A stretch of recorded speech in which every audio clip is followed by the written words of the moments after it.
Hello everyone. In this video, we will be sharing the experience of Mr. Prem Kumar Vemula, who has been placed as an engineer in ExxonMobil Lubricants Private Limited.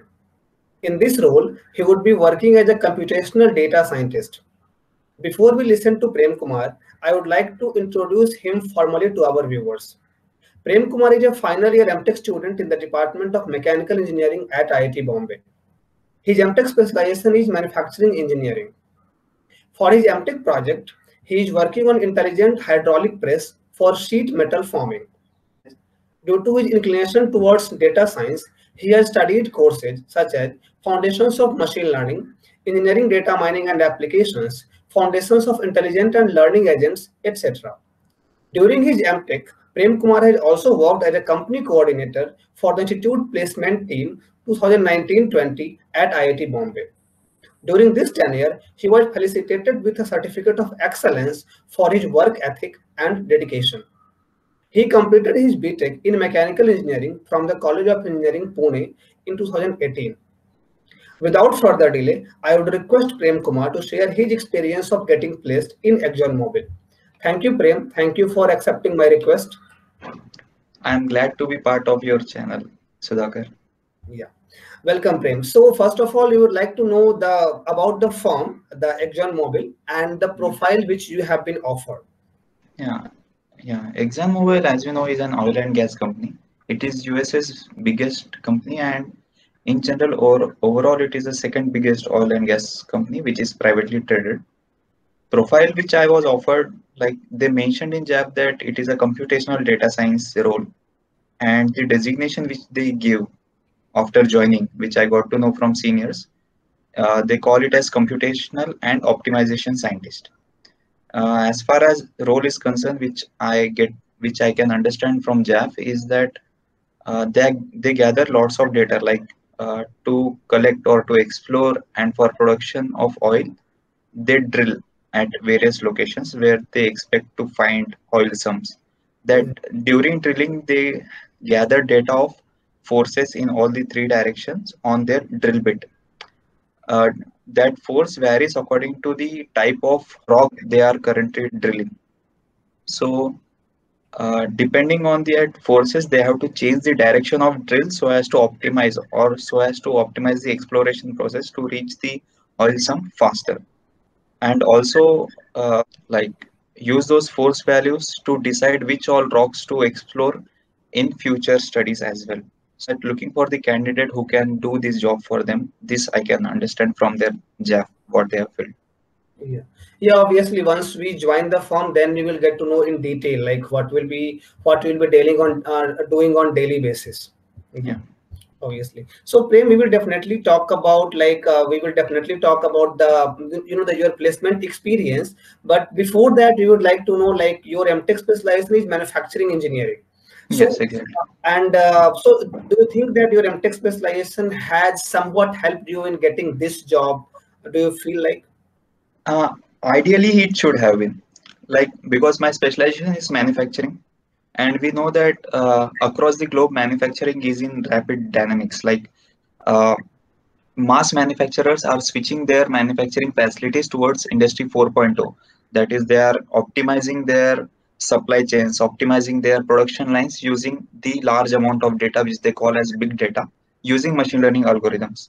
Ideally, I should have been studying all that in my courses, and should have applied those during my interviews, but there are only few courses which I can count on my fingertips, like engineering, data mining, and application. As you already mentioned, we have computer integrated manufacturing, which deals with Industry 4.0, and then we have high performance computing, which teaches us how to deal with big data. Apart from that, I don't see many courses which deals with the kind of role I am offered now. So for that, I had to lay down my own path, like lay down my own courses and online courses or offline courses, electives which I have to do. This all thing I collected data from my previous batches, my seniors, and studied all this according to my convenience and according to my convenience. Then coming to other specializations which are there in mechanical design and thermal, for them it is a bit more difficult because uh, they have more core courses. The minimum number of courses which they have to complete, they are more. Like for manufacturing, there are only two core courses which we have to complete. But for design and thermal, they are up to five. A student who is studying five core courses in his tenure of 2 years, it Yes. is very difficult for him to get out of that and do these courses on machine learning and data science as an elective in other departments. Yes. Because yes, we can decide, I will do this, I will do that, we can decide, but we have to also optimize our uh, CPI thing, right? We cannot uh, we if we do five courses from mechanical, and if we decide that I have to go for data science role, and we do other six courses from computer science department directly, we cannot directly compete with those students. In that sense, in that case, we will have to fight for our CPI. If our CPI is below 8.5 or 8, it is very difficult for us to get shortlisted for interview as well.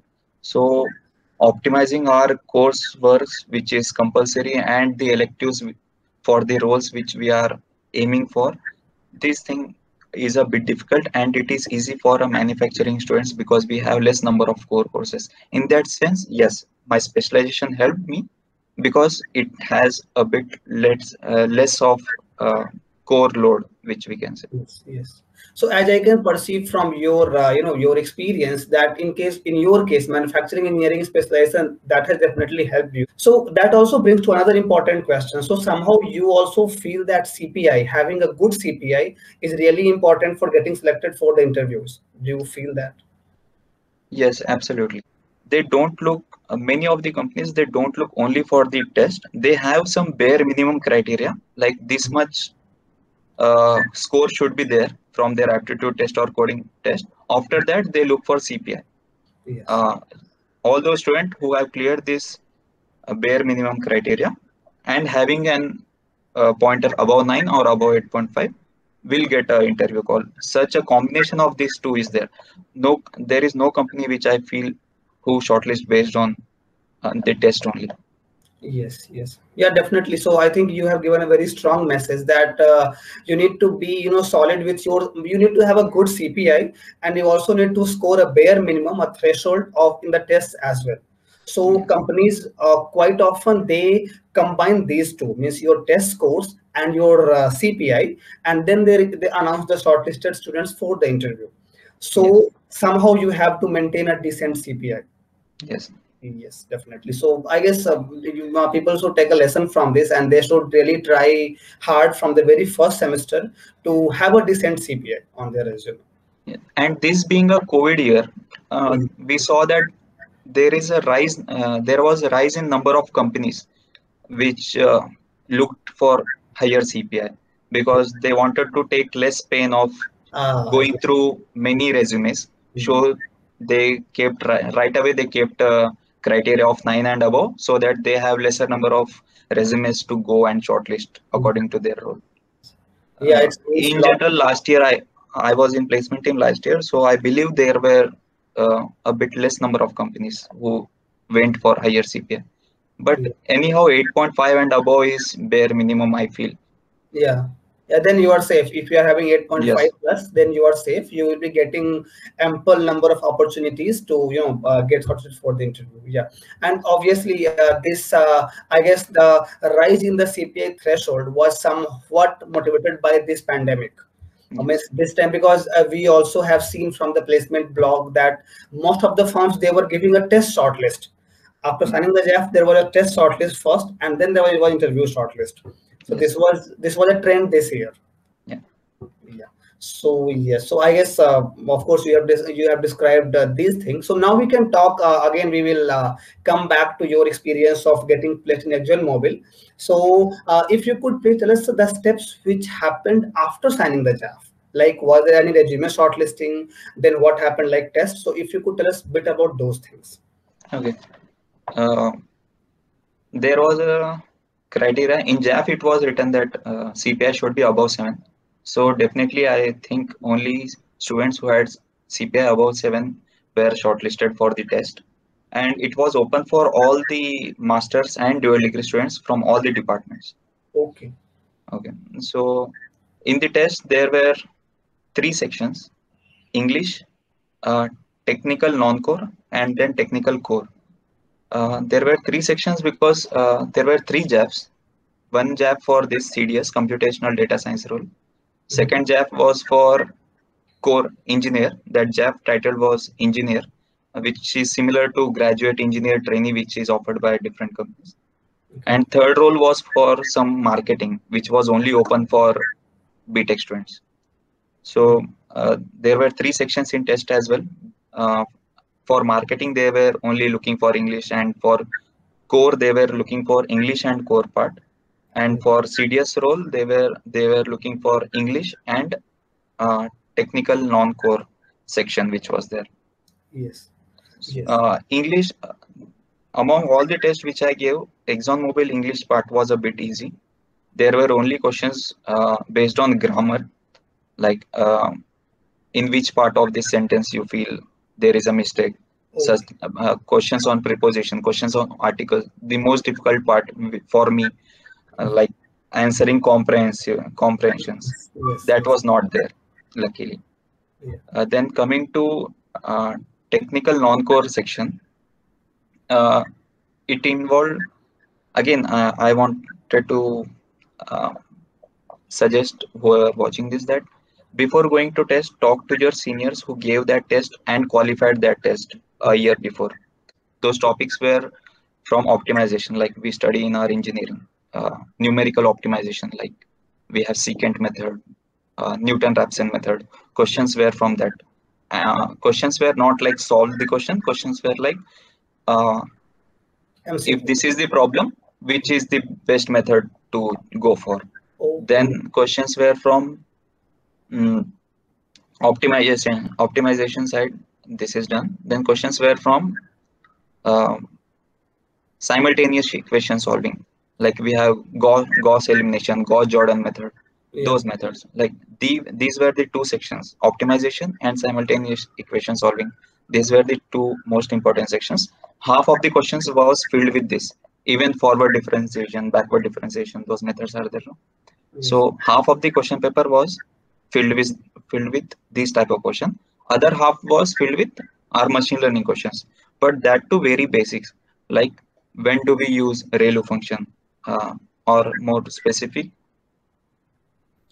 when do what activation function we use to avoid vanishing gradient. Yes. Yes. Answer for which would be ReLU. Like such basic questions which we can answer even if we do one or two basic machine learning questions. We need not do the highest level of, we need not have studied recurrent neural networks, or Yes. we had to do some computer vision project. Such things were not there. Only basic questions. Even a student who has done a course on data mining or statistics would have answered those questions correctly. Core part, I don't know. I gave that, but I was not prepared, so I don't know exactly how that structure was. Okay. So yes. So this is the test pattern of computational data scientist. Yes, Like there was verbal the question. So you mentioned there were three sections. One yes, was on verbal ability, or maybe the English grammar mainly, was yes. like fixing the errors, or I think only fixing the errors was there, or something Mhm. else was there in English section. On articles, propositions, such Okay, type of questions. prepositions were there, Yeah. and then there was another section on your core, technical, non-core. Yes. Yeah, so So technical, yeah. the link which they sent for question, giving the test, there it was mentioned that if you have applied for CDS, you have to give section 1 and section 2, that is English and technical non-core. Okay, And if you have applied for core profile, you have to give English and this technical core. okay, And if you have applied for both, you have to give all these three sections. Such okay. things. Yeah. So the machine learning questions that were put under which section? Technical, non-core. Yeah, technical non-core was like if there were 20 questions, 25 questions to be precise, I guess. Yeah. Uh, 15 questions were from optimization and simultaneous equation solving. Yes. Then 10 questions were from machine learning. Okay, okay, yeah. So this was in your case, like you Yeah. attempted at English section and technical non-core section, where Yes. questions were from optimization, numerical methods, and machine learning. Yes. Yes. And you have mentioned that there were around 25 questions in each section. Yes. Yes. Okay. So, and the time was allotted time was 1 hour or It was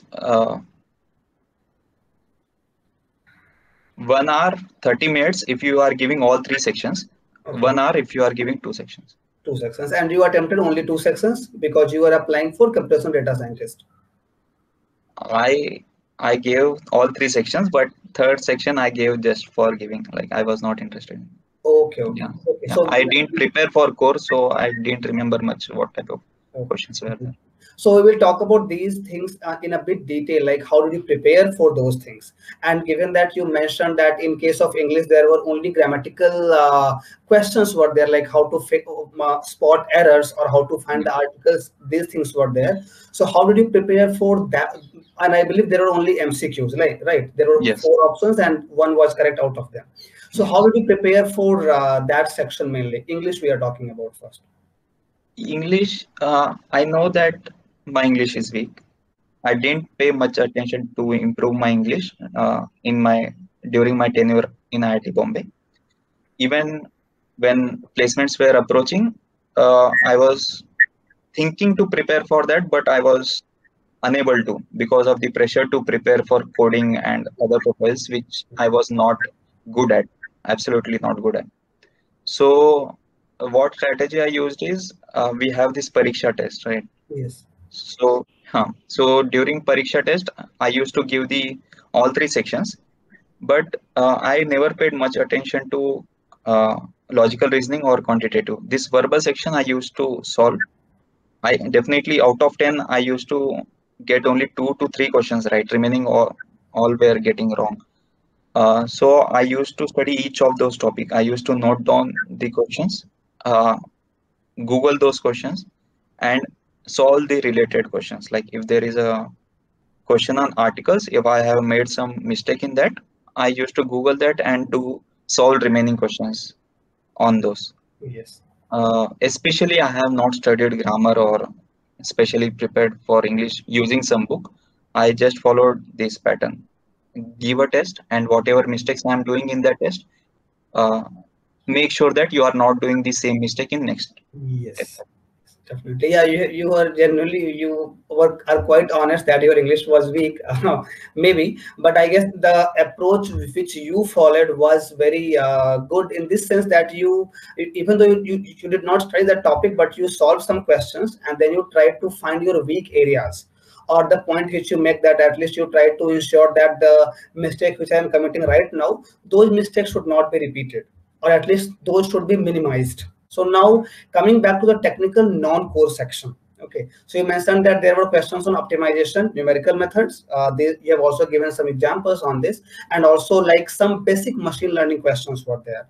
So how do you prepare for these questions, like the MCQs which were asked in this technical non-core section? How do you prepare for those questions? And you can also talk about the courses which might have helped you in answering these questions. Yeah. So for this optimization and simultaneous equation solving, those topics, I haven't done any specific course on that during my MTech. Yeah. I did some in BTech. Of course, there were some compulsory courses, but I forgot that. Of course, it's Yeah. been 2.5 years. Yes. So we have Newton-Raphson method. I studied whole article on Newton-Raphson method from Wikipedia, and we have this website Sand Foundry, in which we have question bank on each of these topics. Whichever topic we want, we get like 15 to 20 MCQs on that topic. I used to solve those directly based on directly. I used to select a topic and solve questions from that. Especially, I haven't done any course for that. Yes. Then coming to machine learning part, I did like 3 to 4 courses electives here at IIT Bombay from computer science department. Yes. Then I also did few online courses, especially from Coursera. I completed deep learning specialization from by Andrew Ng and the basic machine learning course by him. Like, Yes. but I did every bit of it wholeheartedly. Yeah. Like, I used to make notes, complete notes, and before every test, every machine learning test, which used to happen every 2 days or every day, 1 to 2 tests used to happen. before every test, I used to go through those notes which I made during those online course, which even helped me during the interviews as well. Which during completion of those courses, they may seem trivial, but in interviews and during tests, those become the very important questions. There are nothing like triviality.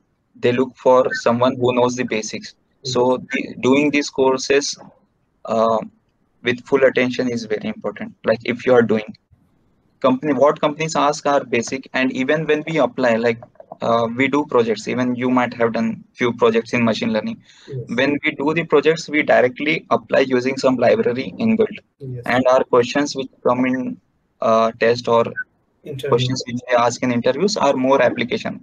oriented. So in that case, our online courses helped me during test as well as in interviews. Yes, definitely. Yeah, as far as I know, like you were quite sincere or quite passionate about machine learning. So you have taken quite a few courses in the field of machine learning at IIT Bombay, and also you did some online courses. So I guess those courses that would have definitely helped you in cracking the test at least. And also you mentioned that you used to prepare notes after reading the articles, various articles. So I think those things come handy or becomes very useful while we are attending the interview. So I guess then we have covered about test, its syllabus, and also you discussed about CPI cutoff departments, everything you have discussed. So then as I can understand that after signing the JAF, all the people, since there was a CPI cutoff of 7, so those who were having cutoff, means those who could sign the JAF were allowed to take the test, right? Yes. And after test, was there any resume sort? Oh, that might not, that we might not know actually. Means Yes. after test, was there any resume sort? Okay, yeah. So now we will talk a bit about bit about some aspects which largely affect master student. In case of master student, we know that our, or at least we have seen it as well, that our MTP decide our our fate or our luck, Exactly. like how our interview will go and what will happen in the interview. So how do you feel about your MTP, given that your MTP is in the area of machine learning and deep learning? So how do you feel about your MTP? Like, did it really help in your placements? Like, yeah, if you could please talk us a bit about it. Yeah, exactly. It helped a lot. How it helped, I can just clear it using one sentence that during the interview, the last question which they asked that if you have any question for us, like they were asking me to ask them a question which, Yes. if I have any doubt for them, Yes. I asked a question that what all projects you are working on at Exxon. Okay. So he replied, it is somewhat similar to your project. Oh, wow. So that is where I was more or less clear that I might get selected in this. Yes. So luckily, if your MTP matches with a company, Mhm. and if you could, there is a problem as well. Like if your MTP matches with the company's profile and company interviewer is also working on similar uh, Areas. project, he will go to any depth, and to satisfy him, it will get difficult. If your MTP is not matching with him, then also it is difficult. If like they may not want you, like they may want someone who has already worked in the domain in which they are working. Yes. But if your MTP is not matching, then you can still convince them. Like Yeah. I am from mechanical and I could clear your test which is completely on optimization and machine learning.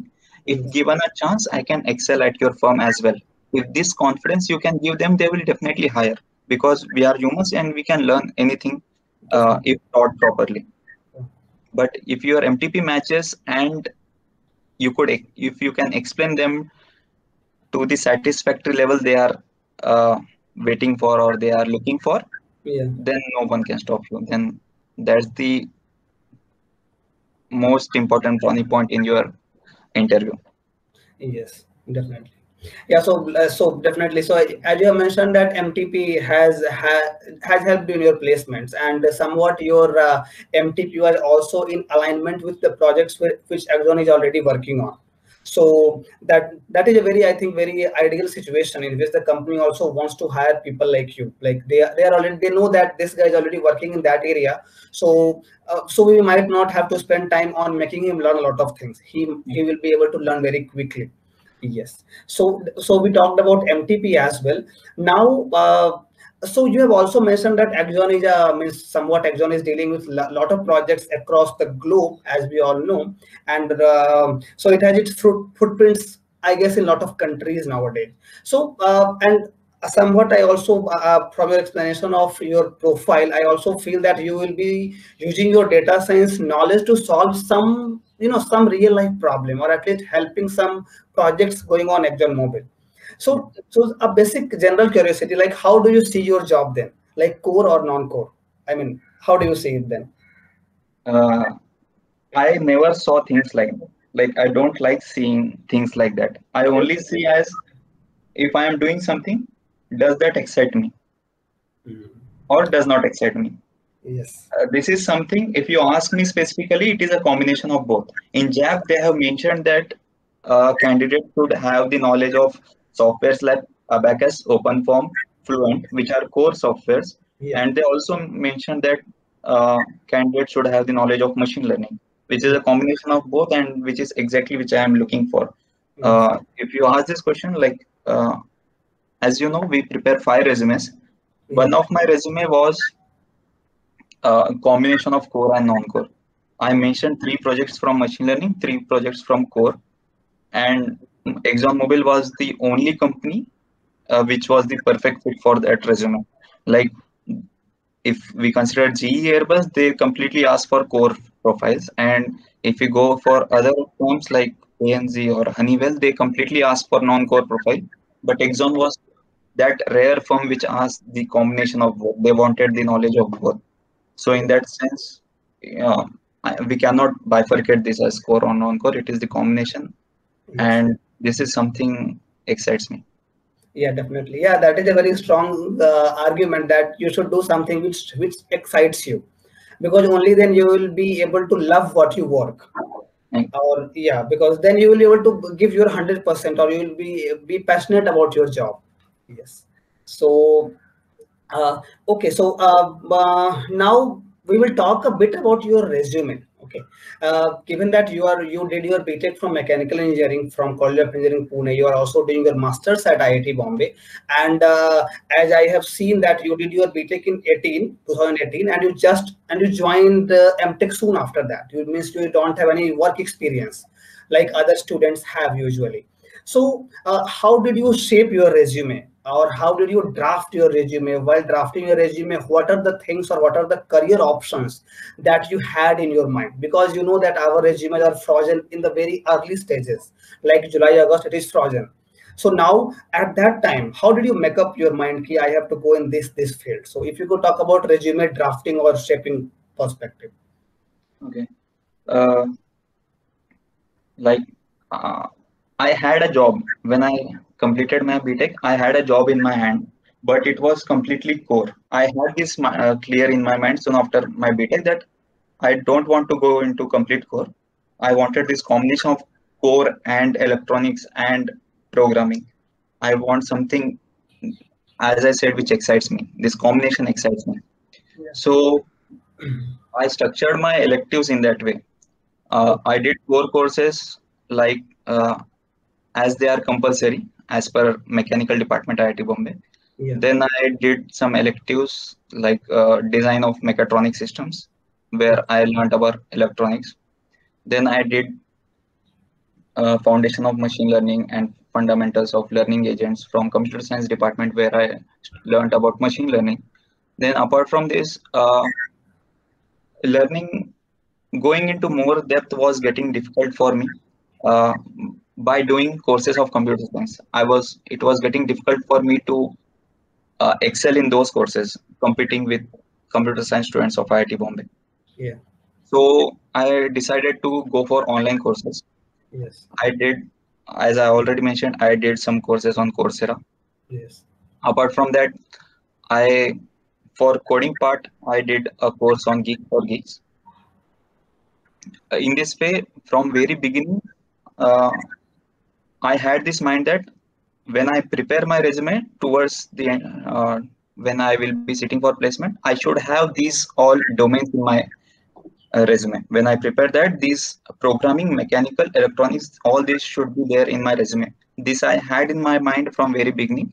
So my footsteps or my electives were always I was selecting those in Yes. that way itself. Yeah. So in June, July, when we started preparing resume, I had all the material to put Yes. together in this resume. Yes. So, firstly, as I said, I wanted the combination of mechanical electronics programming for my job. Yeah. So I made a resume, two-page resume, having both of this. Then, for the sake of doing, like, things were very uncertain during our times, especially during this COVID time. So we were not that sure that I will get a job of my dream. So I also prepared one page purely based on PORs for a consultant profile, and Yes. one page purely on machine learning. So that, as we know, there are higher number of companies coming for data science and machine learning role. So I Yeah. made a one page machine learning role. So this is how I was ready with my resumes, and mostly I applied for companies which were not core, which had a combination of both, or which was only for purely software and data science profiles. Yes, yes, yeah. Like you mentioned that you had a lot of electives in your mind, like when should I do these courses, and accordingly you also when you find that you are not able to compete with CS students, then you shifted to online learning. So I guess somewhat you were having a very clear vision in your mind. Like you also mentioned that you wanted to go in some form which is dealing with core plus non-core both, right? So I think having this type of clarity in your mind really helps you. And when you are certain about what you want, then you can prepare your document accordingly.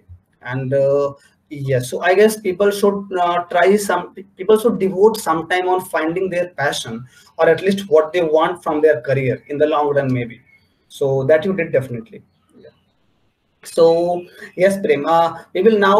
So I guess we have covered a lot of things, and definitely these things, this discussion or the things which you have shared, the resources, everything should be helping the upcoming students, especially those who are doing their masters in mechanical engineering at IIT Bombay or in fact any other IIT. So now, before moving to the next thing, I have just one more curiosity. Coming to your coding skills, like nowadays we know that coding is everywhere, and I guess most of the profiles they require coding knowledge in some way or the other. So how did you prepare for coding? And I am pretty sure that you would have attended some tests where coding questions were there. So how did you prepare for coding, and what extra measures did you take to sharp your coding skills? If you could share your resources or strategies on that. Yeah, definitely, Sudhakar. Like, initially, I was lost. Like, I talked to my seniors from mechanical. They suggested me that they did interview bits. Okay. Interview bits is a website which has this question bank. Uh, Yeah. they have questions from Google, Microsoft, which they regularly ask, or previously they have already asked. Yeah. So they have this question bank. They said interview bits has also this video tutorials. Look at those tutorials, understand the topic, and directly jump onto doing the questions. Yes. I started preparing for coding in April 2020. Uh, for a month, I was lost. Like things were not working for me. Mm. Uh, मैं कर रहा था पर मुझे जम नहीं रहा था and I was thinking that ऐसा ही होता है. I am jumping from mechanical to coding, so I might be it might be getting difficult for me. Others who are from electrical computer science, they might be doing it well. Since I am from mechanical, I might be facing difficulty. I was thinking like that, and with that attitude only, I move forward for a month. Towards the end of the month, I realized that it is not working. Things should Yeah. not be this difficult as much as I am feeling about it. Yeah.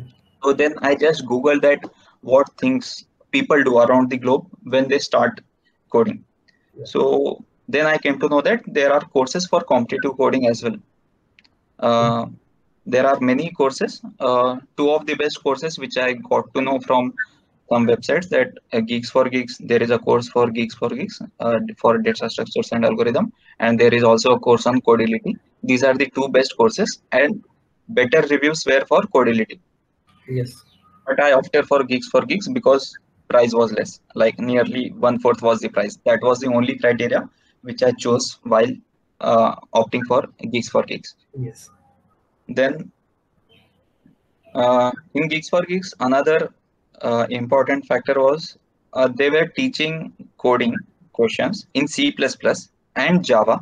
I was understanding those concepts and translating myself into Python onto a notebook. Oh, Then doing that in my own ID, like my desktop ID. yes. In this way, I completed the course in 2 months. I used to do for nearly 14 to 15 hours a day. Like we were at home because of lockdown. Yes. It was easy for me to spend that much of time because food was coming onto our bed when we were at home. Yeah, So it definitely. was possible for me to spend that amount of time. I could spend that much amount of time because I was enjoying as well that coding part. Another reason for it might look a longer path. Why I opted for Geeks where they were teaching in C++ and Java, and then I was translating it into Python and then coding. Why not do a course where they already teach DSA in Python? Yeah. Because as you also know that when companies ask coding test, when they ask us to program, they also ask few MCQs. Like if they are asking two coding questions, they also give 10 MCQs where we have to choose the right answer. Yes. Those MCQs are always in C++ or C or Java. I never saw a test where MCQs are in Python. So in that way, this translation part, understanding C++ and Java and then translating to Python, I had this in mind that this will help me in future test as well, where I have to choose multiple choice questions. Yeah. So yes, so you took one course from Geeks for Geeks, Data Structures and Algorithms, and there you followed all the teachings in that course, and then you practiced on your own. Yes, And back yeah, one. And when I completed that course in 2 months with 14 to 15 hours a day time, then I had to choose a platform like HackerRank or InterviewBits where I could practice. yes, Then I went for HackerRank because most of my colleagues were doing in that, and as well as I had the experience that many companies ask coding questions in HackerRank only. yes, Like more than 50% of the companies ask in this platform only. So I yeah, choose for HackerRank. What I realized was that more than 50% of the questions from HackerRank I have already completed during that course span. So that 2 month span where I spent learning, I have also covered the HackerRank practice. question bank as well. Yeah. Yes. Yes. So this brings to us to very two important points. One is that during lockdown, when we were frustrated, we were depressed, like what will happen with ourselves, and when will we get back to the campus. But you use that time to learn something new, and in fact, very new, like coding. We all sometimes struggle with when we are learning coding. So we all struggle. So I guess you utilized those time period or those lockdown period to learn coding. So I guess that is also a very strong motivation that you use that time. And as I believe that you were using your mobile phone hotspot to access all these things. So yes, so definitely you took a lot. You put some extra efforts to learn coding, and that way you also got a hold of coding. Yes, Prem. So now we have also discussed your coding strategies, and I guess then we have pretty much covered the things which happened before the interview, and of course, lot of activities which you did to prepare for the placements. So, so this way we have covered the things which happened before the interview.